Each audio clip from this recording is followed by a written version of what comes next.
4. The economics of location and spatial relations. One very popular subdivision of economics has been international trade. In a purely free market, such as we are analyzing in the bulk of this work, there can be no such thing as an international trade problem, for nations might then possibly continue as cultural expressions, but not as economically meaningful units.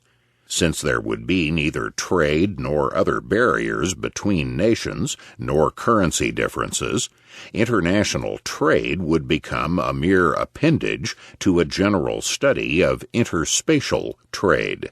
It would not matter whether the trade was within or outside a nation. The laws of the free market that we have been enunciating apply, therefore, to the whole extent of the market, that is, to the world, or the civilized world. In the case of a completely isolated country, the laws would apply throughout that area. Thus, the pure interest rate will tend to be uniform throughout the world. Prices for the same good will tend to be uniform throughout, and therefore, so will wages for the same type of labor. Wage rates will tend toward uniformity for the same labor in different geographical areas in precisely the same way as from industry to industry or firm to firm. Any temporary differential will induce laborers to move from the low to the high wage area, and businesses to move from the latter to the former, until equilibrium is reached.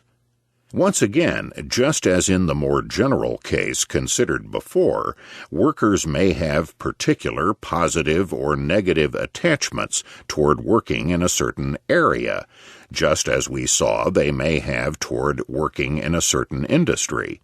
There may be a general psychic benefit from living and working in a certain place, and a psychic disutility involved in working at some other location. Since it is psychic, not money, wage rates that are being equalized, money wage rates will be equalized throughout the world, plus or minus negative or positive psychic attachment components. That the prices of each good will be uniform throughout the world rests on a precise definition of the term good.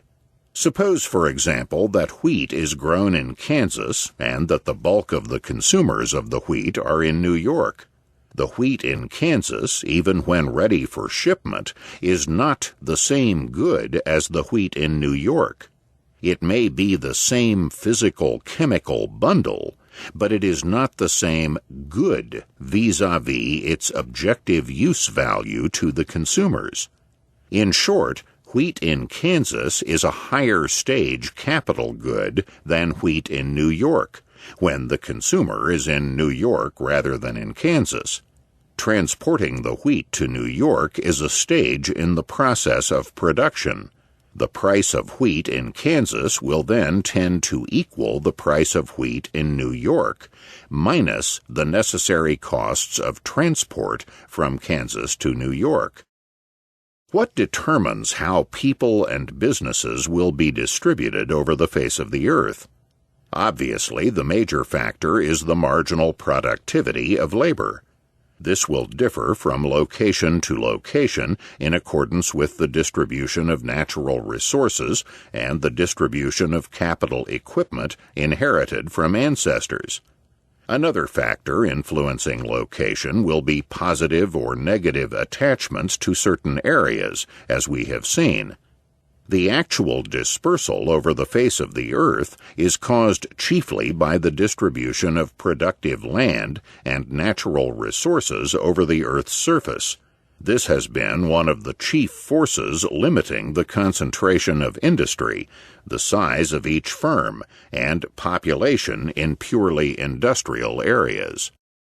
As Mises writes in Human Action, the fact that the production of raw materials and foodstuffs cannot be centralized and forces people to disperse over the various parts of the Earth's surface enjoins also upon the processing industries a certain degree of decentralization. It makes it necessary to consider the problems of transportation as a particular factor of production costs. The costs of transportation must be weighed against the economies to be expected from more thoroughgoing specialization. In considering the location of industry, entrepreneurs must account for costs of transportation from raw material sites to the centers of consumer population. Certain areas of the world will tend to have higher costs of transportation than other parts. Wheat is further away in New York than in Kansas, and the theater further away in Kansas. Some areas may enjoy lower transport costs for the bulk of consumers' goods, while others may have higher transport costs. Thus, Alaska will probably have higher transport costs for its consumers' goods than less remote areas such as San Francisco. Therefore, to obtain the same products, Alaskan consumers must be willing to pay higher prices in Alaska than in San Francisco, even though purchasing power and prices are uniform throughout the world. As a result, the cost component for anyone working in Alaska will be a certain positive amount. Because of the transport problem, the same money wage in Alaska will buy fewer goods than in San Francisco. This increased cost of living establishes a positive cost component in the wage, so that for similar labor, a worker would require a higher money wage to work in Alaska than elsewhere. If the costs attached to a geographical area are particularly high or low, a positive or a negative cost component will be attached to the wage rate in that area. Instead of saying that money wage rates for the same type of labor will be equalized throughout the world, we must say rather that there will be a tendency for equalization of money wage rates plus or minus the attachment component, and plus or minus the cost component for every geographic area. The purchasing power of the monetary unit will also be equalized throughout the world. This case will be treated in Chapter 11 on money. The tendency of an advancing market economy, of course, is to lower transportation costs, that is, to increase labor productivity in the transport field. Other things being equal, then, the cost components tend to become relatively less important as the economy progresses. We have seen that a good must be considered as homogeneous in use value and not in physical substance. Wheat in Kansas was a different good from wheat in New York. Some economists have taken the law that all goods tend to be uniform in price throughout the world economy to mean that all physically homogeneous things will be equal in price. But a difference in position with respect to consumers makes a physically identical thing a different good. Suppose, for example, that two firms are producing a certain product, say cement, and that one is located in Rochester and one in Detroit.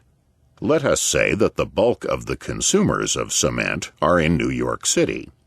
Let us call the cement produced in Rochester CR, and the cement produced in Detroit CD. Now, in equilibrium, the price of CR in New York City will equal the price of CR in Rochester, plus the freight cost from Rochester to New York. Also, in equilibrium, the price of CD in New York City will equal the price of CD in Detroit, plus the freight cost from Detroit to New York. Which cement prices will be equal to each other in equilibrium? Many writers maintain that the price of CR in Rochester will be equal to the price of CD in Detroit. That is, that the mill prices, or the FOB prices of cement, will be equal in each of the two localities in equilibrium. But it is clear that these writers have adopted the confusion of treating good in the technological rather than in the use-value sense. This error lies at the root of attacks on the basing point system of pricing in some industries. The critics assume that uniform pricing of a good means uniform pricing at the various mills, whereas it really implies uniform delivered prices of the various firms at any given consumer center. We must, in short, take the point of view of the consumer, the man who uses the good, and he is in New York City. From his point of view, cement in Detroit is a far different good from cement in Rochester, since Rochester is closer to him, and freight costs are greater from Detroit. From his point of view, the homogeneous goods are CR in New York City and CD in New York City. Wherever it comes from, cement at the place where he must use it is the homogeneous good for the consumer.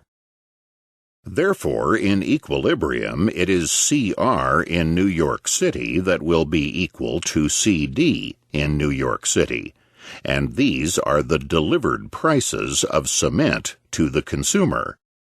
For purposes of simplification, we have omitted the consumers in Rochester, Detroit, and elsewhere, but the same law applies to them. For consumers in Rochester and Detroit in equilibrium, PCR in Rochester equals PCD in Rochester, and PCR in Detroit equals PCD in Detroit, etc. Substituting this equality in the equations, we see that it implies that the price of CR in Rochester plus freight cost from Rochester to New York will equal the price of CD in Detroit plus freight cost from Detroit to New York. The freight costs at any time are readily calculable, and ceteris paribus, they will be greater for longer distances. In other words, in equilibrium on the free market, the price of CR in Rochester is equal to the price of CD in Detroit, plus the differential in freight costs for the longer as compared to the shorter distance to the consumer. Generalizing, the mill price of cement at a shorter distance from the consumer will equal the mill price of cement at the longer distance plus the freight differential. This is applicable not only to cement, but to every product in the economic system, and not only to products serving ultimate consumers, but also to those to be consumed by lower-order capitalists. In proportion as firms are more distantly located from the consumer, they will then not be able to remain in business unless their average costs at the mill are sufficiently lower than those of their competitors to compensate for the increased freight costs. This is not, as might be thought, a penalty on the technological superiority of the distant firm, for the latter is inferior with respect to the important economic factor of location. It is precisely this mechanism that helps to determine the location of firms, and assures that firms will be economically located in relation to the consumer.